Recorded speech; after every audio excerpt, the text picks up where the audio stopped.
안녕하세요. 매일 새로운 사연을 전하는 읽어주는 사연 라디오입니다. 구독과 좋아요, 많은 공유 부탁드립니다. 오늘의 사연 시작하겠습니다. 안녕하세요. 올해로 20대의 마지막을 보내게 된 직장인 여자입니다.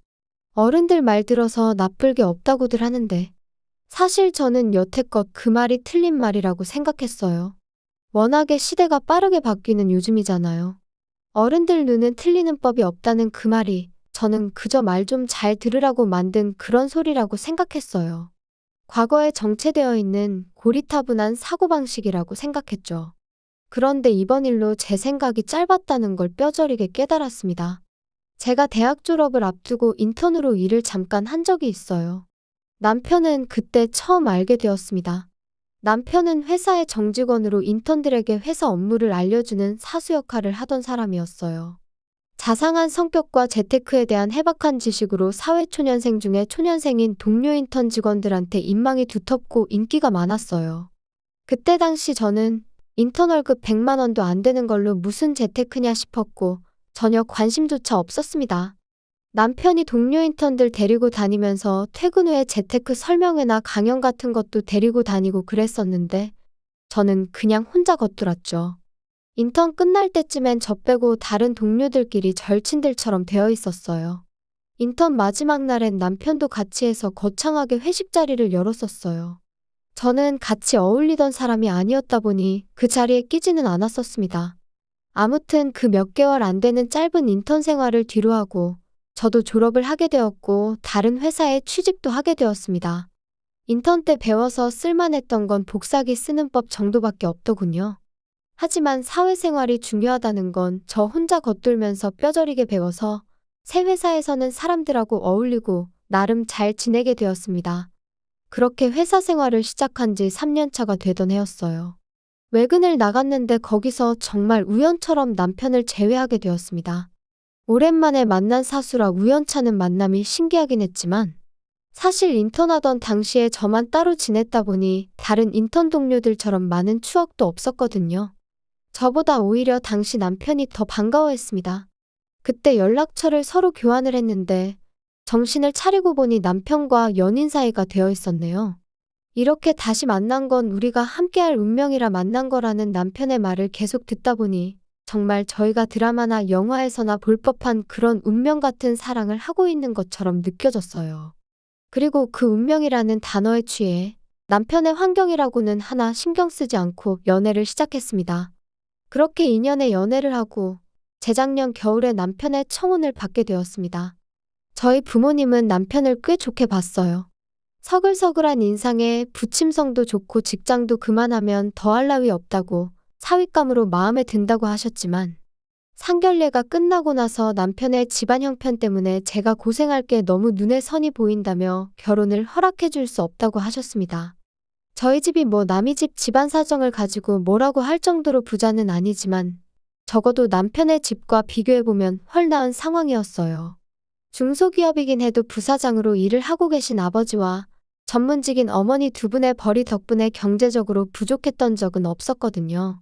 반면에 남자친구 집은 형편이 썩 좋은 편이 아니었죠. 노후 준비도 안 돼 있는데 경제활동조차 하지 않는 홀어머니에 아직 대학생 졸업반인 신우까지. 부양해야 할 가족들이 한 명도 아니고 둘이나 있었거든요. 당시 남편이 집에 생활비를 보태고 있었는데 액수는 정확하게 말해주지 않았지만 상견례 자리에서 나왔던 말로 추정해봤을 때 대충 남편이 시댁에 보내는 생활비가 없으면 시댁이 생활이 어려울 정도였답니다. 그래서 이 결혼을 반대하셨는데 결국 제가 바득바득 우겨서 결혼을 하게 되었습니다. 자식 이기는 부모 없다고 부모님의 반대에도 불구하고 제가 우겨서 결혼을 억지로 해버린 거죠. 물론 남편도 어느 정도 저희 부모님 마음을 돌리는데 일조를 하긴 했습니다. 곧 있으면 신우가 졸업해 취직을 하게 된다. 그때부턴 시댁에 생활비를 보태지 않겠다 하면서 저랑 남편이 이렇게 서로 사랑하는데 그깟 돈 때문에 결혼을 못한다면 평생을 후회 속에 살게 될 것 같다며 애걸복걸했어요. 지성이면 감천이라고 했던가요? 매일같이 찾아와 믿어달라 설득하는 모습에서 부모님이 마음을 어느 정도 돌리셨습니다. 저도 옆에서 우리 결혼하게 내버려두라고 바득바득 우기고 있었기도 했고요. 그렇게 저희는 결국 결혼을 하게 되었어요. 없는 형편에 부족함 없이 신혼생활을 즐길 수 있었던 건 친정부모님 도움이 컸습니다. 경제적으로 힘든 남편을 대신해 친정부모님이 신혼집과 혼수를 마련해 주셨거든요. 사실 저는 부모님이 주는 용돈으로 생활을 했어서 여태껏 직장 다니면서 받은 월급의 대부분을 저축한 상황이었어요. 하지만 남편의 경우에는 서울에서 혼자 자취하면서 시댁의 생활비도 보태야 했기에 사실 모아놓은 돈이라고 해봐야 모아놓았다고 부르기도 민망할 만큼 보잘것없는 금액이었습니다. 남편이 모아놓은 돈을 가지고 조촐하게 결혼식을 진행했어요. 시댁도 서울에서 차로 3시간 거리 떨어진 곳에 있었던 데다가 남편도 어차피 부를 사람도 많이 없다 하여 서울 근교의 분위기 좋은 곳에서 정말 친한 친구들 몇 명과 가족들만 모시고 결혼식을 조촐하게 진행했습니다. 제가 모아놓은 돈을 가지고는 사실 차를 뽑으려고 했었어요. 그런데 남편이 지금 우리 형편의 자동차는 사치라며 자기는 차 없어도 된다고 그 돈은 그냥 아껴두자고 하더군요. 그런 남편의 알뜰한 경제관념과 꼼꼼함이 저보다 훨씬 어른스럽구나 하고 느꼈었어요. 당장 차가 있으면 편하게 하겠지만 현실적인 이유로 그걸 참아내자는 자제력도 대단해 보였어요. 처음 결혼 후 몇 달은 알콩달콩 재밌게 지냈습니다. 사실 친정에서 해준 집에 도움이 컸죠. 경제적으로 스트레스를 받을 일이 없었으니까요. 그렇게 반년 신혼생활을 하다가 제가 카드값이 빠져나가는 계좌에 실수로 돈을 안 넣어 놓아서 카드사에서 독촉전화 한 통을 받게 되었어요. 그때 처음 부부싸움을 하게 되었죠. 사실 제가 덤벙대다 실수한 거고 제 잘못임을 인정하는 바입니다만 평소 저한테 자상하던 남편이 맞나 싶을 정도로 목에 핏대까지 세워가며 저를 나무라더라고요. 그런 돈이 하나하나 모여서 큰 돈이 되는 거 모르냐고요. 한 푼이 아쉬운 와중에 연체료 물고 그러면 돈은 언제 모으냐고 소리를 치는데 한마디 한마디 할 때마다 더 큰 소리로 화를 내니 솔직히 조금 무서워지기까지 했습니다. 처음 보는 모습이라서 더 그랬는지도 몰라요. 마지막에 가서는 남편이 앞으로 한동안은 자기가 돈 관리를 할 테니 저보고 용돈을 타 쓰라고 말해왔어요. 솔직히 그렇게 하라고 하면 안 됐었지만 남편이 화내는 모습을 처음 보니 무섭기도 했고 한편으로는 그렇게 하는 편이 낫다 싶기도 했어요. 어쨌든 과거를 생각해보면 남편이 재테크에도 일가견이 있어 보였고 그 당시 인턴하던 친구들하고 아직까지 친하게 지내는 건 아니지만 소문으로는 다들 재테크 잘한다는 이야기를 듣기도 했으니 말이죠.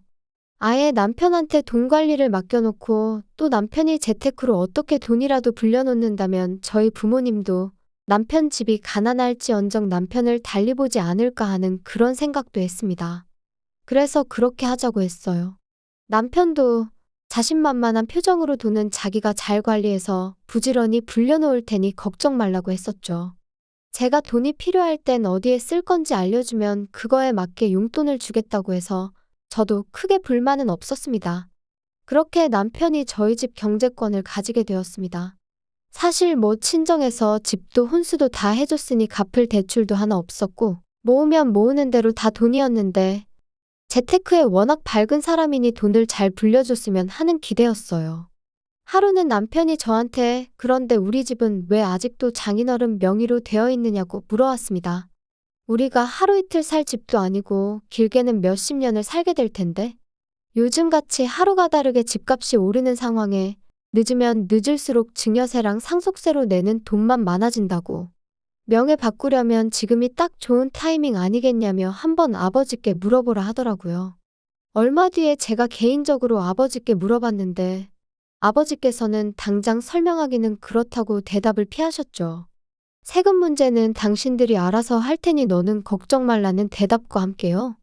그렇게 저희 집은 친정아버지 명의로 남겨두게 되었습니다. 남편도 알겠다 말하고 더는 명의에 관련해서는 아무것도 캐묻지 않았어요.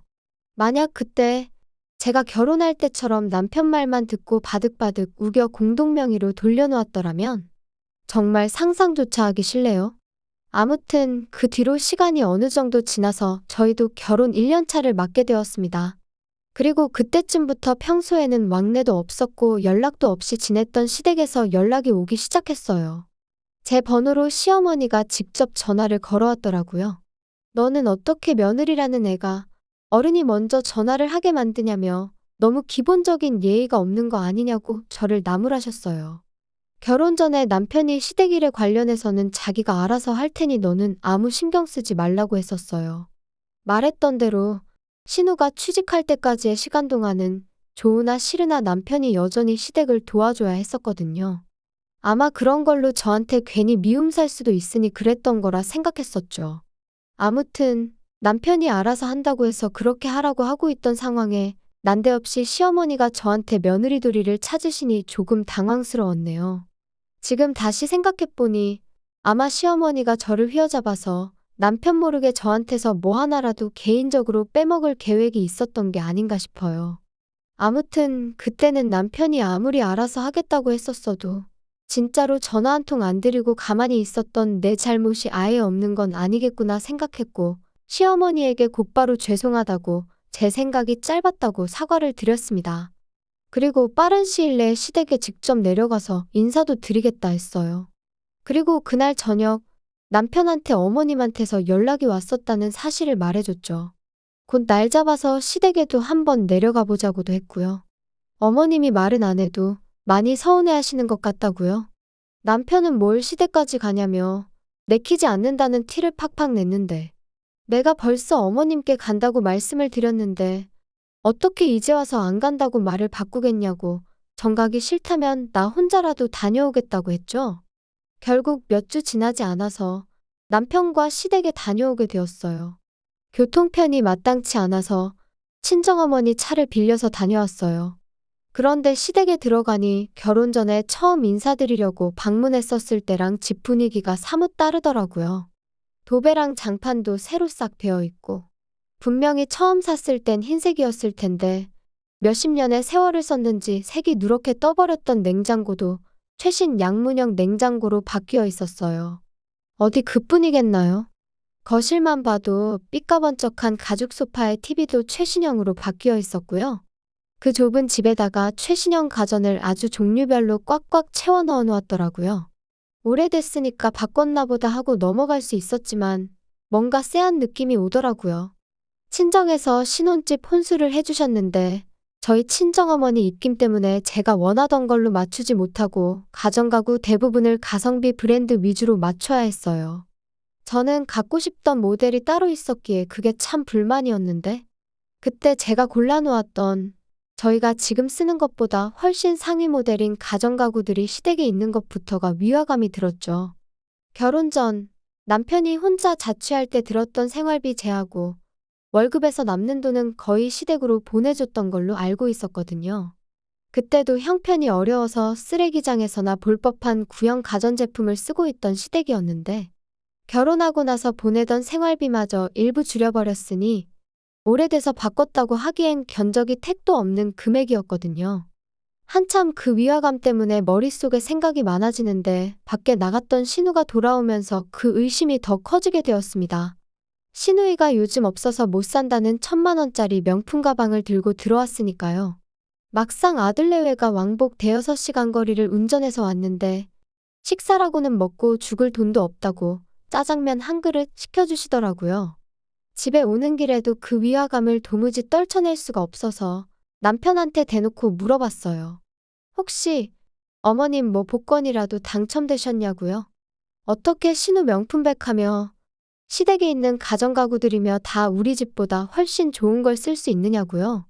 남편이 운전하는데 집중이 안 된다며 멀티태스킹이 어쩌고 하더니 나중에 집에 도착해서 말하자며 대답을 흐리기 시작했습니다. 막상 집에 도착하고 나니 피곤해서 자야겠다며 먼저 방으로 휙 들어가 버렸어요. 안 좋은 예감이 들긴 했지만 그땐 설마 하면서 아니길 바라기만 했습니다. 그리고 나서 얼마 지나지 않아서 남편이 저를 불러 세우더니 난데없이 신우의 결혼 소식을 전해왔습니다. 저희 결혼할 때쯤부터 해서 만나던 남자가 있는데 둘 사이에 아이가 생기는 바람에 조금 갑작스럽게 결혼을 하게 되었다고요. 남편도 이 사실을 얼마 전에 알게 되었다고 그동안은 전혀 몰랐다고 하더라고요. 그러면서 한다는 말이 저희가 시댁에서 봤던 그 가전가구들이 사실은 신우 신혼집에 가져가겠다고 남자 쪽에서 미리 장만해 놓은 혼수들이었다고 설명을 해주더라고요. 저를 세상 물정 모르는 정신 빠진 사람으로 봤던 걸까요? 물어보지도 않은 걸 알아서 술술 뱉어내는데 그 말이 앞뒤도 하나 맞지 않는 데다가 가당치도 않아서 믿어줄래야 믿어줄 수가 없었어요. 갑자기 아이가 생겨서 결혼하는 거면 그 전까지는 결혼 이야기는 없었다는 소리잖아요?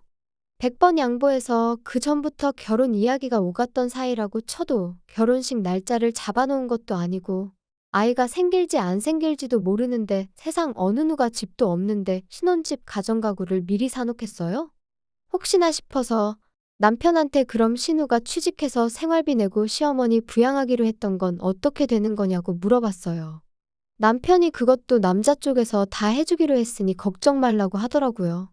그냥 그때부터는 제 안 좋은 예감이 현실처럼 다가왔고 남편이 관리해주기로 했던 내 돈이 걱정이 되기 시작했습니다.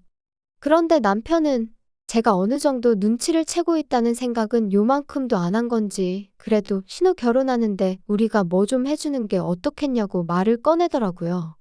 남자 쪽에서 혼수도 미리 해왔고 시어머니 노후까지 책임져 주기로 했으니 우리가 신혼집 정도는 해줘야 하는 거 아니냐고 말을 하는데 아무리 그쪽 동네가 지방이라지만 아파트 한 채가 누구 집 개 이름도 아니고 못해도 2억 3억 사이로는 줘야 할 텐데 우리가 그럴 돈이 어디 있어서 신혼집을 해주냐고 물었죠.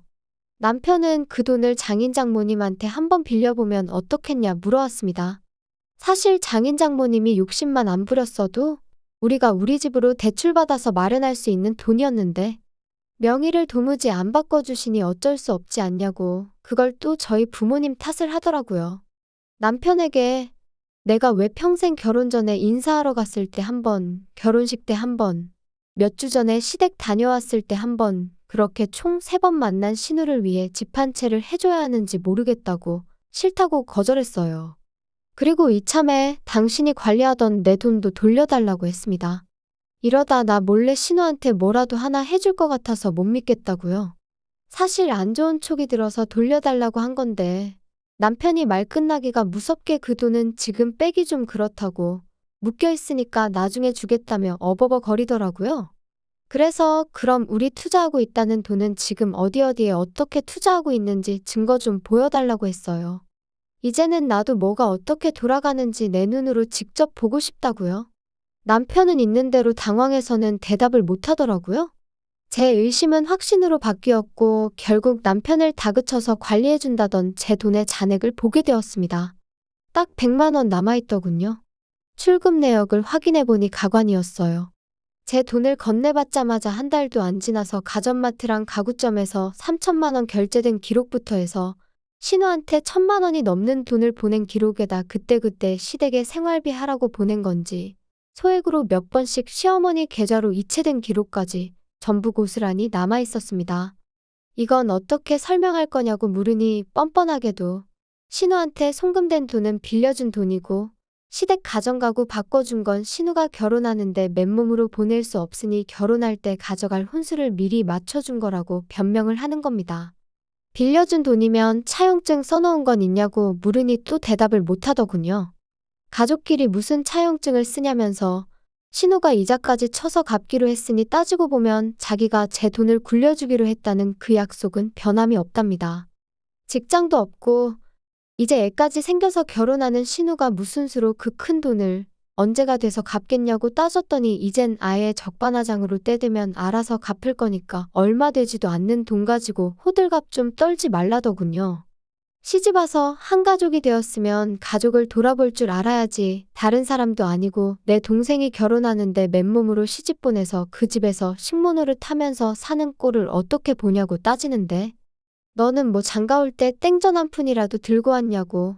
네 말대로면 너는 우리 집에서 머슴 대접 받으며 결혼 생활하는데 머슴 자식이 주인님 모르게 주인집 아가씨 재산을 털어먹은 것도 모자라.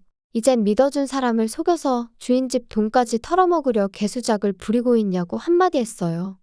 남편은 저한테 말 다 했냐며 그깟 돈 얼마 더 있다고 사람이 우습게 보이냐고 돈 많은 거 유세 부리냐고 개거품을 물더라고요. 우리는 운명이 맺어준 인연이라던 그 사람, 결혼을 반대하는 우리 부모님께 믿어달라고 매일같이 찾아와 저를 행복하게 해주겠다던 그 사람이 진짜 맞는 건가? 돈 얼마 때문에 사람이 저렇게 변할 수가 있나? 돈이란 게 참 무섭구나 싶었습니다. 부모님 반대에도 불구하고 제가 아득바득 우겨서 한 결혼이었기에 더더욱 행복하게 잘 살고 싶은 마음뿐이었는데 이 사람은 제 돈 얼마, 자기 가족들 책임져야겠다는 그 알량한 장남 자존심에 모든 걸 박살내버렸네요. 정말 마음 아프고 죄송했지만 믿고 의지할 건 부모님밖에 없었습니다. 저는 바로 친정으로 향했어요. 자초지종을 들은 부모님께서는 그렇게 될 줄 알고 처음부터 진명이도 안 바꿔줬던 거라며 다 해결해 줄 테니 걱정 말라고 하시더라고요. 바로 전문직인 어머니 인맥으로 이쪽 방면에서 유명한 변호사를 선임하셨고 남편에게 바로 퇴거 명령 그리고 제 돈에 대한 내용 증명과 이혼 서류까지 같이 보냈습니다. 남편은 처음에는 돈만 갚으면 이혼은 안 해도 되는 거 아니냐며 발악을 했지만 소송까지 가면 위자료까지 뱉어내야 한다는 말에 금세 꼬리를 내리고 이혼 서류에 사인을 했어요. 어차피 맨몸으로 온 남편, 내쫓을 때도 맨몸으로 쫓아내버리면 되는 거였으니 이혼 자체는 어려울 게 없었죠. 다만 남편이 가져간 제 돈은 남편이 직접 저한테 갚아야 했습니다. 이자까지 포함해서 말이죠. 그 와중에 조금이라도 돈을 마련해보겠다고 시댁에 바꿔준 가전도 신우한테 줬던 명품 가방을 중고로라도 팔아보려고 했었나 봐요. 그런데 정작 내 돈까지 빼돌려가며 퍼주던 가족들은 남편의 편이 되어주지 않았습니다. 시어머니는 물론이고 신우까지 왜 우리 물건을 팔아서 오빠 빚을 갚아주냐며 남편을 외면해버렸던 거예요. 결국 당장 돈을 마련할 수 없었던 남편은 잘 다니고 있던 회사에 희망퇴직 신청을 해서 퇴직금에 얼마 더 얹어준 위로금을 합쳐서 저한테 돈을 갚았습니다. 신우 결혼도 일찍이 저희가 이혼 서류를 주고받는 과정에서 벌써 파토가 났다고 하더라고요. 남자 쪽에다가 집을 해간다는 조건으로 신우가 먼저 결혼을 하자고 했던 거였고 그러면서 결혼 전제로 쭉 만남을 이어오다가 아이까지 생기게 되었는데 해온다던 집은 물론이고 땡전 한 푼 없어서 혼수도 못 해간다고 나오니 남자 쪽에서 사기 결혼 당할 뻔했다며 신우를 손절했다고 하더라고요. 남편이 저와 결혼하면서 처음부터 저희 집 돈을 있는 대로 뜯어갈 계획을 세웠다는 게 더 소름이 돋네요. 30도 안 된 나이에 이혼녀 딱지를 달게 되었지만 그래도 남편과 시댁 식구들이 합당한 벌을 받았다는 걸 위안 삼으려고 합니다. 결국 모든 건 운명처럼 만나 결혼까지 하게 되었다는 저한테 밥 한 끼 먹여주지도 않을 그 상황에 취해서 부모님께서 하지 말라던 결혼을 아득바득 우겨서 해버린 제 잘못이라고 생각합니다. 그 또한 부모님 말씀을 귀담아 듣지 않았던 제가 받는 벌이라고 생각하고 있습니다. 적어도 앞으로 무슨 일을 결정함에 있어서 부모님 하는 말은 무조건 들어야겠네요. 긴 이야기 들어주셔서 감사합니다. 오늘의 사연은 여기까지입니다. 구독과 좋아요, 알람 설정해주시면 앞으로 더 좋은 사연으로 찾아오겠습니다. 감사합니다.